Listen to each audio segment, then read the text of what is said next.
Good morning everyone. एक बार फिर से आप सभी का क्रेजी जी के ट्रिक के डेली करंट अफेयर की सीरीज में स्वागत है। तो आइए आज के सेशन को स्टार्ट करते हैं। 14 अक्टूबर के सभी करंट अफेयर को आज के इस सेशन में हम डिटेल में डिस्कस करने वाले हैं। वीडियो में एंड तक बने रहिए। एक एक फैक्ट, एक एक क्वेश्चन को ध्यान से सुनिए, आराम से वीडियो को देखिए। पीडीएफ आपको क्रेजी जी के ट्रिक के एप्लीकेशन पर मिलेगी, डेली करंट अफेयर के फोल्डर में, वहां से आप इसे फ्री ऑफ कॉस्ट कलेक्ट कर सकते हैं। ओके, चलिए 14 अक्टूबर के करंट अफेयर को देखते हैं। सबसे पहला इंपॉर्टेंट क्वेश्चन देखिए आज के करंट अफेयर का, ध्यान से नोट कीजिएगा। International day for disaster risk reduction 2024 की थीम क्या है? पहले तो हमको यह समझ में आए कि यह डे मनाया कब जाता है। तो आपदा न्यूनीकरण के लिए अंतर्राष्ट्रीय दिवस मनाया जाता है हर साल 13 अक्टूबर को। कब मनाया जाता है? 13 अक्टूबर को। Empowering the next generation for a resilient future 2024 में इस डे की थीम है। आंसर हो जाएगा आंसर ए। देखिए, पूरे वर्ल्ड में आपदा के प्रति लोगों को जागरूक करना, आपदा का जो रिस्क है, क्योंकि देखिए डिजास्टर कहीं से भी कैसा भी आ सकता है। लैंडस्लाइड हो, भूकंप हो, वॉल्केनो का फटना हो, तो डिजास्टर बहुत ही नॉर्मल है, कुछ नहीं तो उल्का पिंड आके गिर गया।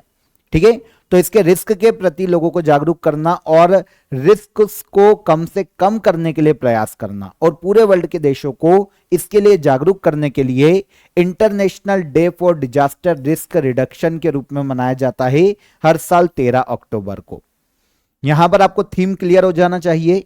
प्रीवियस एग्जाम में क्वेश्चन पूछा गया है, ध्यान रखना। ठीक है, डेट तो मिल गई। देखिए एसएससी सीएचएसएल 2022 में भी ये क्वेश्चन पूछा गया है, तब भी इसकी थीम ही पूछी गई थी। अब ये तो पुरानी हो गई तो पूछी नहीं जाएगी, तो आप नई थीम को याद रखिएगा। 2024 में 13 अक्टूबर को international day for disaster risk reduction मनाया गया, ऑब्जर्व किया गया।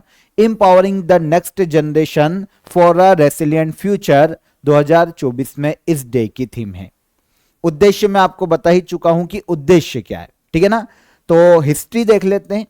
यूनाइटेड नेशन जनरल असेंबली ने 1989 में सबसे पहली बार जो अक्टूबर मंथ है उसके दूसरे बुधवार को नेचुरल डिजास्टर मिटिगेशन के लिए इंटरनेशनल डे मनाने की घोषणा की थी। तो पहले अलग रूप में मनाया जाता था, लेकिन आगे चलकर 21 दिसंबर 2009 को यह डिसाइड किया गया यूनाइटेड नेशन जनरल असेंबली के द्वारा कि भाई 13 अक्टूबर को मनाएंगे, और अब इसका नाम चेंज करेंगे और नाम हो जाएगा डिजास्टर रिस्क रिडक्शन के लिए इंटरनेशनल डे। ओके, और 2009 में घोषणा की गई, प्रस्ताव अपनाया गया, तो अगले साल 2010 में इसे इंप्लीमेंट किया गया, और 2010 से हर साल 13 अक्टूबर को मनाया जा रहा है डिजास्टर रिस्क रिडक्शन के लिए इंटरनेशनल डे। ओके, डिजास्टर से होने वाले रिस्क और उसके जो इफेक्ट है उसको कम करने के बारे में लोगों को अवेयर करना, जागरूक करना, इस डे को मनाए जाने का उद्देश्य है। कब मनाया जाता है? 13 अक्टूबर। ठीक है, डेट मत भूलिएगा, डेट सबसे ज्यादा इंपॉर्टेंट है। सेकेंड नंबर पर आती है फिर उसकी थीम। ठीक है, चलिए 20 अक्टूबर को भारत के पीएम नरेंद्र मोदी ने किस स्थान पर डॉक्टर संपूर्णानंद इंटरनेशनल स्टेडियम का इनॉग्रेशन करेंगे? 20 अक्टूबर को कहां पर करेंगे? तो भारत के पीएम नरेंद्र मोदी 20 अक्टूबर को डॉक्टर संपूर्णानंद इंटरनेशनल स्टेडियम का इनॉग्रेशन करेंगे। ये बनाया गया है भारत के उत्तर प्रदेश राज्य के वाराणसी में। इंटरनेशनल स्पोर्ट्स स्टेडियम है, स्पेशली क्रिकेट के लिए। वैसे मल्टीपल गेम्स यहां पर आयोजित किए जा सकते हैं, लेकिन स्पेशली इसे क्रिकेट के लिए डेवलप किया गया है। ठीक है, आपको पता होना चाहिए कि भारत के पीएम नरेंद्र मोदी की पार्लियामेंट्री कॉन्स्टिट्यूएंसी भी है वाराणसी, जहां पर डॉक्टर संपूर्णानंद इंटरनेशनल स्टेडियम का इनॉग्रेशन करेंगे भारत के पीएम नरेंद्र मोदी। ठीक है ना। वाराणसी के सिगरा नाम के स्थान पर यह स्थित है। यूपी के दूसरे सीएम रहे थे, उनका नाम था संपूर्णानंद, उन्हीं के नाम पर इस स्टेडियम का नाम रखा गया है। उत्तर प्रदेश का चौथा इंटरनेशनल स्टेडियम है, क्योंकि इसके पहले कानपुर, लखनऊ और नोएडा यहां पर भी इंटरनेशनल स्टेडियम बनाया जा चुका है। तो अब चौथा बनेगा उत्तर प्रदेश के वाराणसी में, जिसका इनॉग्रेशन किया जाएगा doctor Sampurnanand international stadium. Bharat के पीएम नरेंद्र मोदी इनॉग्रेट करेंगे इसे 20 अक्टूबर को। डन। याद रखिएगा, इंपॉर्टेंट था।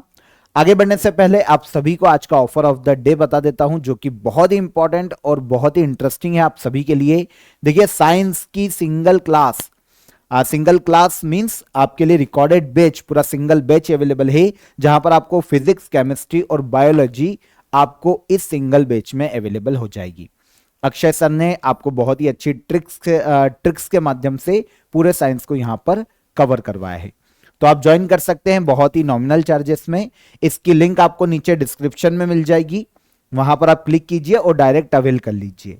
वैसे तो देखिए, रूट एप्लीकेशन और क्रेजी जीके ट्रिक एप्लीकेशन पर भी आपको मिल जाएगा, लेकिन आपको ढूंढना पड़ेगा, आपको परेशानी ना हो, इसलिए लिंक आपको नीचे डिस्क्रिप्शन में मिल जाएगी साइंस की। आप डायरेक्ट वहां पर जाकर अवेल कर सकते हैं। हिंदी में है, ध्यान रखिएगा कोर्स, और वन डे एग्जाम के लिए स्पेशली डिजाइन किया गया है। कोई भी आपको क्वेरी है, डाउट है, तो आप इस नंबर पर कॉल कर लीजिए और व्हाट्सएप भी कर सकते हैं, आपकी क्वेरी रिजॉल्व हो जाएगी। ओके, तो लिंक डिस्क्रिप्शन में मिल जाएगी, वहां से जाकर आप अवेल कर लीजिए। आइए, 20वें अंतरराष्ट्रीय शिक्षा शो, इंटरनेशनल एजुकेशन शो में भारत ने कौन सा कैंपेन शुरू किया? तो 20वें इंटरनेशनल एजुकेशन शो की बात करें तो इसमें भारत ने कैंपेन शुरू किया है स्टडी इन इंडिया।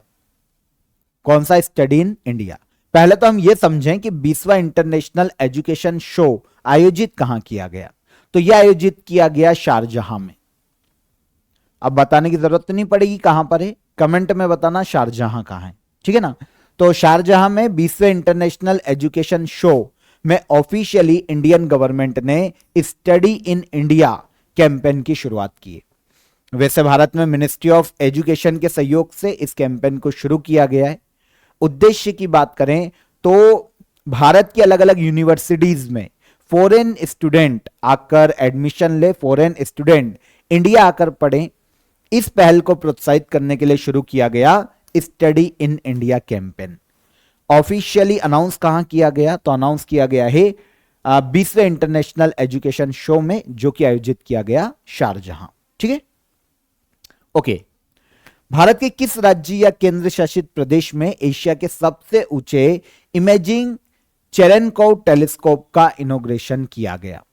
तो इमेजिंग चेरेनकोव टेलीस्कोप, इसका इनॉग्रेशन किया गया है हाल ही में भारत की यूनियन टेरिटरी लद्दाख में। कहां पर? लद्दाख में। एशिया का सबसे ऊंचा इमेजिंग चेरेनकोव टेलीस्कोप है।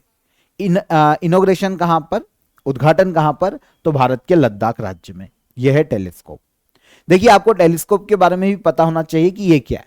देखिए, अगर हम इमेजिंग चेरेनकोव टेलीस्कोप की बात करें तो एक एस्ट्रोनॉमी उपकरण है ना।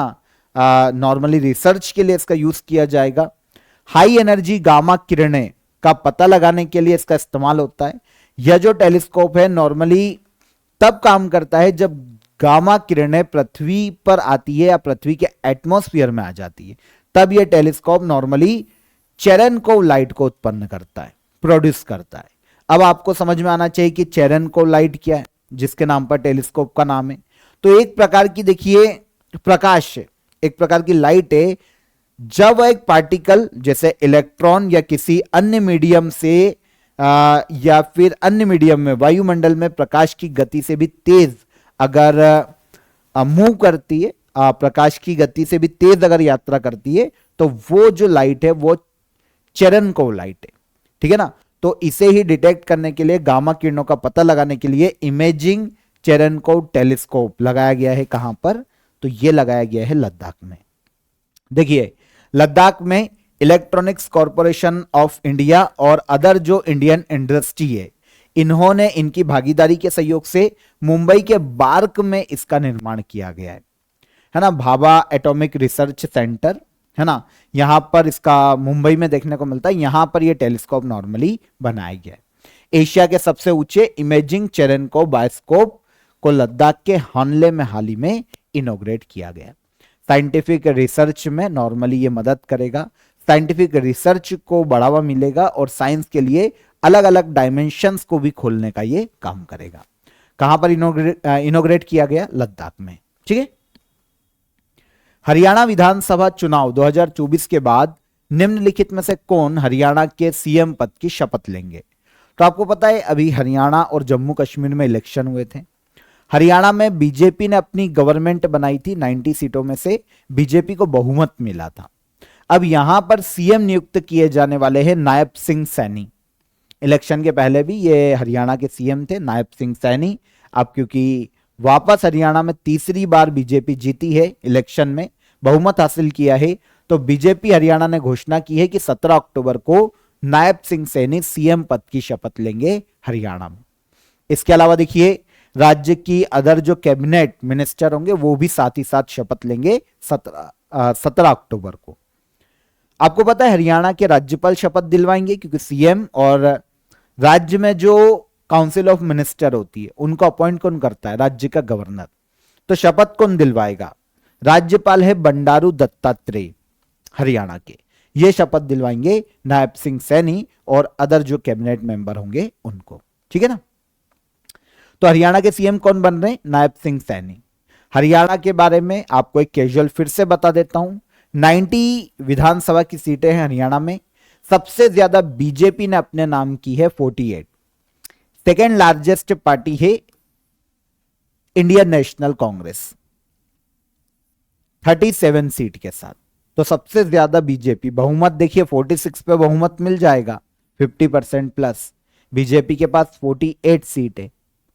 तो हरियाणा में किसकी गवर्नमेंट बनी? बीजेपी की। ठीक है। नायब सिंह सैनी हरियाणा के नए सीएम अपॉइंट किए जाने वाले हैं। हाल ही में लॉन्च की गई पुस्तक वॉर किसके द्वारा लिखी गई है? पुस्तक वॉर की बात करें तो इसे लिखा है बॉब वुडवर्ड ने। किसने? Bob Woodward. ये कौन है? बुक में किसकी बात की गई है? तो अमेरिका के एक जर्नलिस्ट है बॉब वुडवर्ड। इनकी हाल ही में एक नई बुक को हाल ही में लॉन्च किया गया, वॉर नाम की बुक है। बुक में किसका उल्लेख किया गया है? तो देखिए अमेरिका के जर्नलिस्ट हैं तो कहीं ना कहीं अमेरिका की बात की होगी वॉर नाम की बुक में बॉब वुडवर्ड ने। अमेरिका में डोनाल्ड ट्रंप जब प्रेसिडेंट थे तो उनके कार्यकाल में उनके रशिया से कैसे रिलेशन थे, और जो बाइडेन के कार्यकाल में रशियन प्रेसिडेंट से अमेरिका की कैसे रिलेशन है ना, व्लादिमीर पुतिन से स्पेशली अमेरिका की कैसे रिलेशन है, इन सभी मतलब अमेरिका और रशिया के संबंधों को नॉर्मली यहां पर विस्तार पूर्वक बताया गया है। और जो बाइडेन का कार्यकाल कैसा रहा, डोनाल्ड ट्रंप का कार्यकाल कैसा रहा, इनके बारे में उल्लेख किया है बॉब वुडवर्ड ने अपनी बुक वॉर में। ठीक है ना। बॉब वुडवर्ड की ये 4th बुक है। 2016 के बाद फॉर्मर प्रेसिडेंट जो डोनाल्ड ट्रंप है उनके सत्ता में आने के बाद इन्होंने कैसा काम किया, जो बाइडेन ने कैसा काम किया, इन दोनों के ही कार्यकाल में रशिया से कैसे रिलेशन थे, इसके बारे में बताया गया है। तो वॉर नाम की बुक का हाल ही में लॉन्च की गई है, विमोचन किया गया है। किसकी बुक है? अमेरिकी जर्नलिस्ट बॉब वुडवर्ड की। ठीक है। हाल ही में सेंट्रल कैबिनेट ने पाकिस्तान के सीमावर्ती वाले जो क्षेत्र है राजस्थान और पंजाब, उसमें सीमावर्ती क्षेत्र में कितने किलोमीटर सड़क निर्माण को मंजूरी प्रदान की?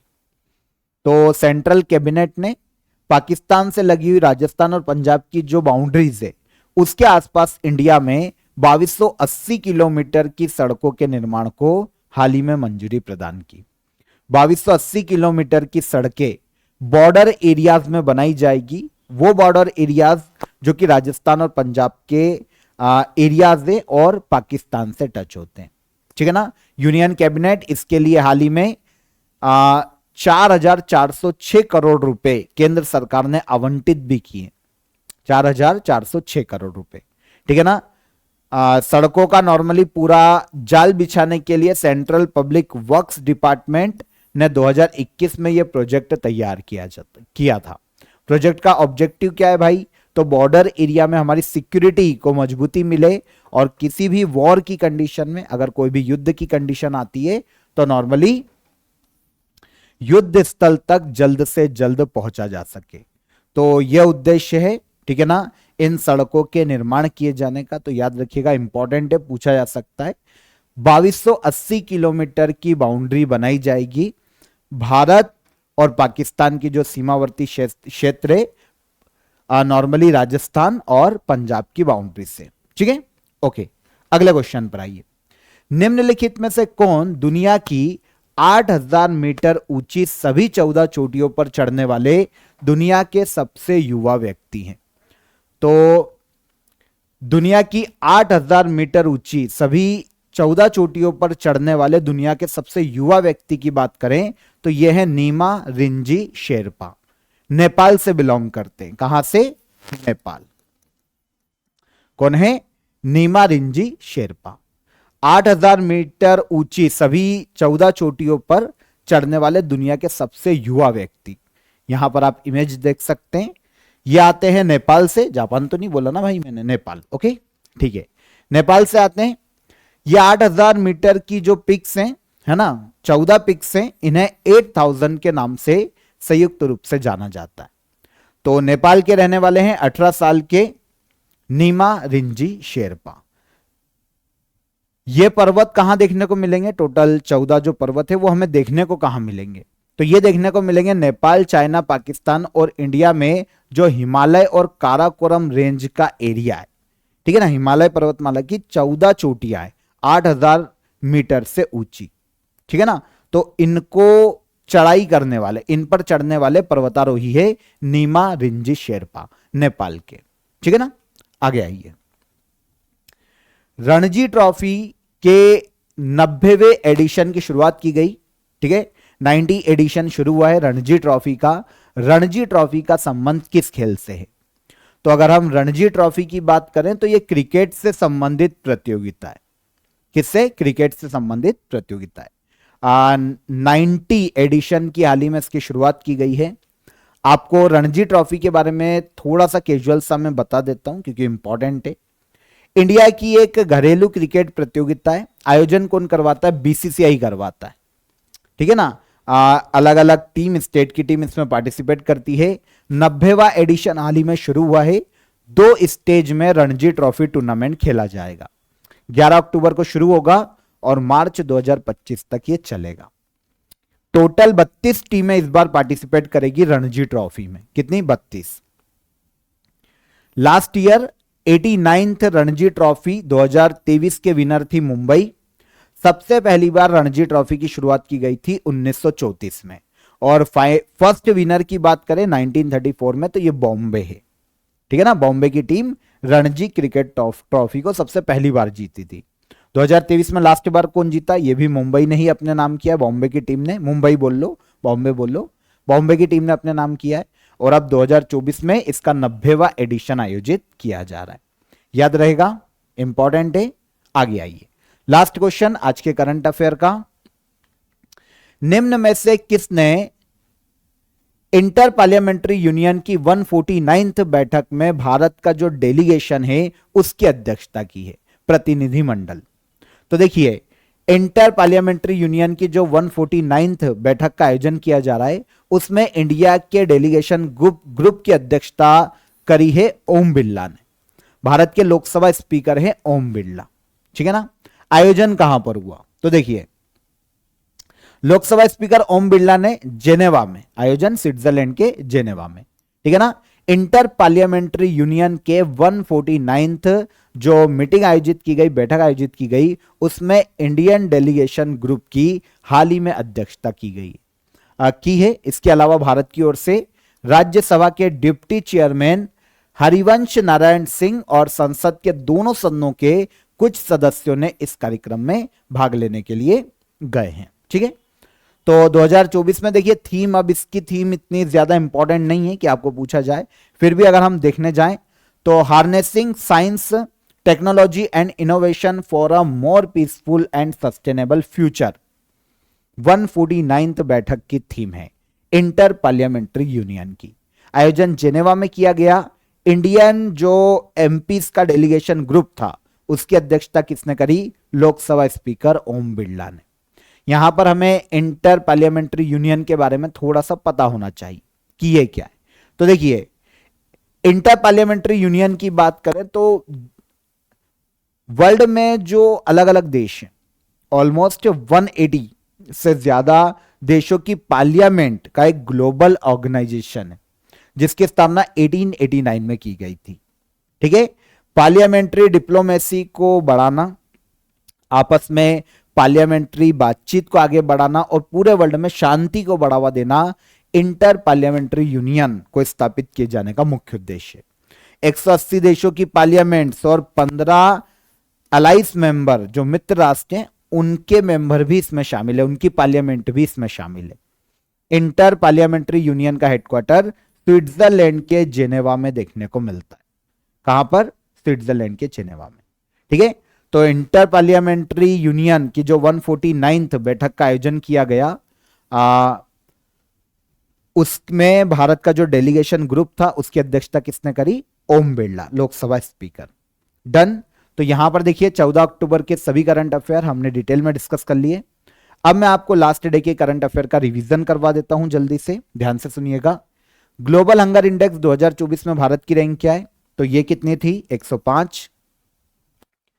विमेंस T20 क्रिकेट में सबसे तेज 2000 रन बनाने वाली सबसे युवा प्लेयर कौन? तो ये कौन है? Shefali Verma, Indian player.